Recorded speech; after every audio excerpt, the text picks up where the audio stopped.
بچ جائے گا اگر اس کے دل میں یہ یقین ہوگا کہ مجھے کون دیکھ رہا ہے؟ میرا اللہ دیکھ رہا ہے۔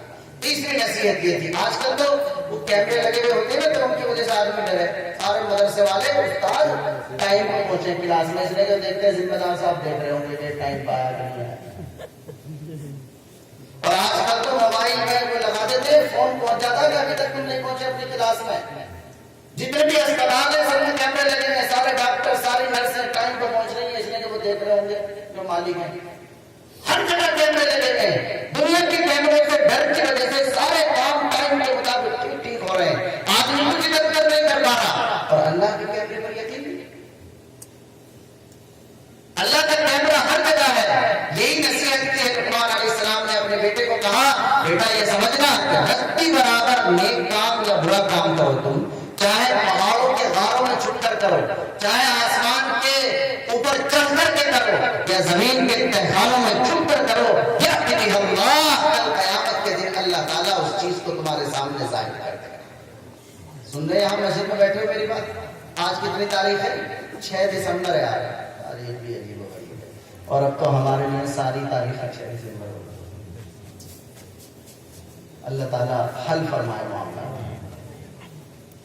اگر ہم یہ چاہیں کہ آج 6 دسمبر 2019 اور جمعے کا دن اور یہ والا گاؤں اور یہ والی مسجد اور یہ جلسہ اور یہ بات چیت اور ہم یہاں بیٹھے ہیں، اگر کل قیامت کے دن ہم اللہ سے کہیں کہ ہمیں ہمارا یہ والا منظر دکھا دے تو اللہ تعالیٰ اس کا منظر دکھا دے۔ اللہ کے کیمرے میں پوری فلم محفوظ ہو رہی ہے۔ رات کا تہجد پڑھنے والا بھی اللہ کے کیمرے میں ہے، اور رات کو چوری کرنے والا بھی اللہ کے کیمرے میں ہے۔ آج تو چھپ کے کر لے گا، لیکن کل قیامت کے دن اللہ تعالیٰ نے اگر ہماری 60 سالہ 70 سالہ 40 سالہ زندگی کی فلم کرا دی تو جو گناہ ہم نے لوگوں سے چھپ کر کیے تھے وہ بھی لوگوں کے سامنے ظاہر ہو جائے۔ یہ یقین ہمیں اپنے دل میں بٹھانا کہ اللہ میرا مجھے ہر وقت دیکھ رہا ہے۔ یہ لقمان علیہ السلام نے نصیحت کی اور اللہ تعالیٰ نے اس کو قرآن میں لکھا۔ اگلی نصیحت، یا بنی اقم الصلاۃ، چوتھی نصیحت، بیٹا نماز مت چھوڑنا۔ اس جگہ میں تھوڑا سا 5 منٹ لوں گا۔ نماز پر تربیت کرنی ہے اپنی اولاد کی، اور نماز وہ چیز ہے جس پر کوئی کمپرومائز نہیں کیا جائے گا۔ آپ سنیں مجھ سے بتاؤ ایک بات، نماز کتنی عمر میں فرض ہو؟ بالغ ہونے کے بعد۔ عام طور پر بالغ ہونے کے بعد ہوتی ہے کہ 14 13 14 15 سال کے بعد وہ زیادہ اس پر نماز فرض ہوگی، لیکن اللہ کے نبی فرماتے ہیں کہ مروا اولادکم بالصلاۃ وهم ابناء 7، اپنے بچوں کو نماز پڑھنے کا حکم کرو جب وہ 7 سال کے ہوں۔ واضربوہم علیہا، اور اپنے بچوں کی نماز کے بارے میں پٹائی کرو اگر وہ 10 سال کے ہو جائے۔ آپ ذرا دل کے کانوں سے سنیے، ہمارے نبی پاک علیہ السلام سے زیادہ رحم دل کوئی گزرا؟ کوئی ہوا ہے ہمارے نبی سے زیادہ رحم دل؟ جنہوں نے دشمنوں کو بھی معاف کیا، وہ کسی کی پٹائی کی بات کریں گے؟ لیکن اس جگہ نماز کے لیے 10 سال کے بچے کی پٹائی کی بات کیا، جبکہ 7 سال والے پر بھی نماز فرض نہیں اور 10 سال والے پر بھی نماز فرض نہیں۔ لیکن اللہ کے نبی صلی اللہ علیہ وسلم نے فرمایا 7 سال کا ہو جائے تو پھر اسے نماز کا حکم دو، اور 10 سال کا ہو جائے اور نماز نہ پڑھے تو پھر اس کی کیا کرو؟ کتنے گھروں میں عمل ہوتا؟ کتنے گھروں میں عمل ہوتا؟ غور کریں گے۔ نماز پر جب تربیت نہیں، اتنا مجبور کر دیا جائے کہ فجر میں اٹھ کے ضرور جائے گا، ہمیں پتہ نہیں ٹہل پائے گا یا نماز پڑھتا ہے، اٹھ کے جائے گا تو 1 دن نہیں 2 دن نہیں 4 دن نہیں پڑھنے لگے گا انشاءاللہ۔ جب نظام بنے گا کہ نماز کا، نماز پر تربیت ہوگی جب اولاد کی، تو یہی صورتحال ہوگی۔ اور یہ آج جو ہم دیکھتے ہوں گے نا کہ بڑی عمر میں نمازیں سیکھنی پڑتی ہیں، سفر بھی کرنے پڑتے ہیں، 3 دن لگا رہے ہیں 10 دن لگا رہے ہیں، یہ ہو رہا کہ نہیں ہو رہا؟ بڑی عمر میں نماز سیکھنی پڑ رہی ہے، اپنی ترتیب سے نماز سیکھنی پڑ رہی ہے۔ یہ ترتیب کس نے بنائی ہے کہ 3 دن میں جائیں گے 10 دن میں جائیں گے 40 دن؟ ہم نے تو بنائی ہے ترتیب، یا قاری صاحب 2 سال میں بنیں گے، مولانا صاحب 8 سال میں بنیں گے، ہم نے بنائی ہے ترتیب۔ آج ہم اپنی نمازیں اپنی ترتیب سے سیکھ رہے ہیں، یہ اس وجہ سے سکھانی پڑ رہی ہے کہ ہم نے نبی پاک علیہ السلام کی ترتیب کے مطابق نماز نہیں سیکھی۔ جس گھر میں بچہ نبی کی ترتیب کے مطابق نماز سیکھے گا، اسے پھر 30 سال کے اندر ہماری ترتیب کے اعتبار سے نماز سیکھنے کی ضرورت نہیں رہے گی۔ نبی پاک علیہ السلام کی ترتیب یہ ہے 7 سال میں نماز پڑھنے کا حکم کرو، 10 سال میں بھی اگر نہ پڑھے تو اس کی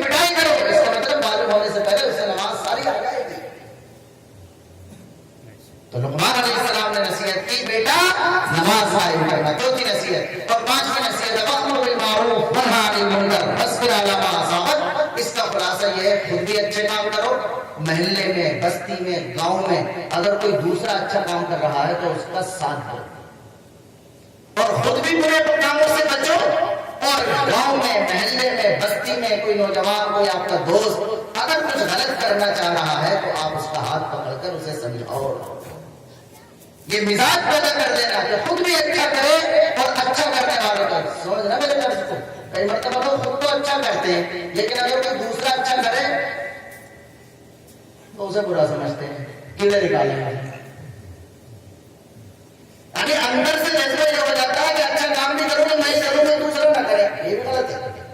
اچھا کام خود بھی کیجیے، اور اللہ نے کسی اور کو توفیق دے دی کوئی اچھا کام شروع کرنے کی تو آپ اس کی مخالفت میں بن جائیے، بس اس کے ساتھ کھڑے ہو جائیے، اس کا کام، اور خود بھی آپ برائی سے بچیے۔ اور اگر محلے میں، سماج میں کوئی برا ہو رہا ہو تو آپ اس جگہ جا کر کے اسے روکنے کی اور اسے ختم کرانے کی کوشش۔ اور چھٹی نصیحت یہ ہے جو اللہ تعالیٰ نے نقل کی ہے اس جگہ رکوع کے اندر، وَلَا تُسَعِّرْ خَدَّكَ لِلنَّاسِ وَلَا تَمْشِ فِي الْأَرْضِ مَرَحًا إِنَّ اللَّهَ لَا يُحِبُّ كُلَّ مُخْتَالٍ فَخُورٍ وَاقْصِدْ فِي مَشْيِكَ وَاغْضُضْ مِنْ صَوْتِكَ إِنَّ أَنكَرَ الْأَصْوَاتِ لَصَوْتُ الْحَمِيرِ۔ اللہ تعالیٰ نے جتنی جگہ اس والی نصیحت کے لیے لی ہے، کئی سطریں لگیں، کئی سطریں، اتنی پہلی والی نصیحت کے لیے نہیں لی، اس لیے کہ اس میں سب سے مشکل نصیحت ہے، اور اس کا خلاصہ یہ ہے کہ بچے بدتمیز مت بننا، بد اخلاق مت بننا، اور اخلاق سب سے مشکل سبق ہے۔ نماز اتنا مشکل نہیں ہے، اخلاق سب سے مشکل ہے۔ بڑے مل جائیں گے نمازی بھی، حاجی بھی، صدقہ دینے والے بھی، مولانا صاحب بھی، مفتی صاحب بھی، بہت ملیں گے، لیکن جو اپنے نوکروں کے ساتھ بدتمیزی نہ کریں ایسے لوگ بہت مشکل ہیں۔ اخلاق کا سبق چونکہ سب سے مشکل ہے، اس وجہ سے اس کے لیے سب سے زیادہ جگہ دی گئی، اور یہ کہا گیا ہے کہ دیکھو بد اخلاق اور بدتمیز مت بننا بلکہ اچھے اخلاق سے آراستہ۔ آج آپ اپنے سماج میں دیکھتے ہیں، ہم اپنے بزرگوں سے، دادا نانا کی عمر کے لوگوں سے سنتے ہیں، وہ کہتے ہیں پرانے زمانے میں تو کوئی بھی کسی کی اولاد کو ڈانٹ دیا کرتا تھا، وہ سر جھکا کے چلا جائے۔ بستی کا، خاندان کا بڑا کوئی بھی ہوتا تھا وہ ڈانٹ دیا کرتا تھا، اور اس سے کوئی کچھ کہنے کی ہمت نہیں ہوتی تھی، سن کے چلا جایا کرتا تھا۔ اور اب اپنا والا بھی اگر ڈانٹے تو بھی اسے آنکھ نہیں کھاتا۔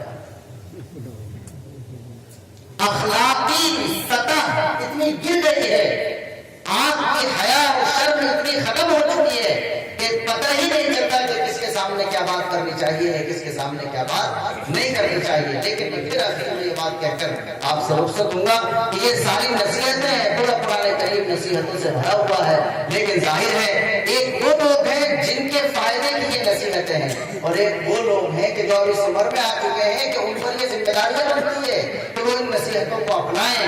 لہٰذا ہمیں علماء کے پاس بیٹھنا چاہیے، ان سے ملاقاتیں کرنی چاہیے، اپنی مسجد کی تعلیم میں شریک ہونا چاہیے، کتابیں پڑھنی چاہیے، علماء سے اور ائمہ سے پڑھوا کر سننی چاہیے، تاکہ ہمیں پتہ چلے کہ ہمیں اپنی اولاد کی اور اپنی تربیت کس انداز پر کرنی ہے۔ میرے بھائیوں اور بزرگوں، میں نے یہ ذکر کیا ہے کہ اس رکوع میں اللہ تعالیٰ نے حضرت لقمان کے حوالے سے کچھ باتیں بتائی ہیں جو بحیثیت ذمہ دار، سرپرست، باپ، ماں، ٹیچر، استاد، ہم سب کو توجہ کے ساتھ سمجھ کر اپنے بچوں کی تربیت اسی انداز پر کریں۔ نمبر 1، بچے کا سب سے پہلے تعلق اس کے اللہ سے ہو۔ نمبر 2، بچوں کی تربیت خدمت کے اصول پر کریں تاکہ وہ کل کو ماں باپ کے ساتھ اچھا سلوک کرنے والے بنیں۔ نمبر 3، بچوں کے دل میں یہ یقین پیدا کریں کہ بیٹا تم کہیں بھی ہو اللہ تمہیں دیکھ رہا ہے، تاکہ وہ جیسے دوسروں کے سامنے غلطی نہیں کرتے تو تنہائی میں بھی غلطی کرنے سے بچیں۔ اور نمبر 4، بچے کی تربیت نماز کے اصول پر کی جائے۔ اور نمبر 5، اچھے کام کرنے کا مزاج بنایا جائے اور برے کام سے بچنے کا مزاج بنایا جائے۔ اور نمبر 6، ان کے اخلاق کی اصلاح کی فکر کی جائے۔ اللہ تبارک و تعالی ہم سب کو سمجھنے کی اور عمل کی توفیق عطا فرمائے۔ وآخر دعوانا الحمد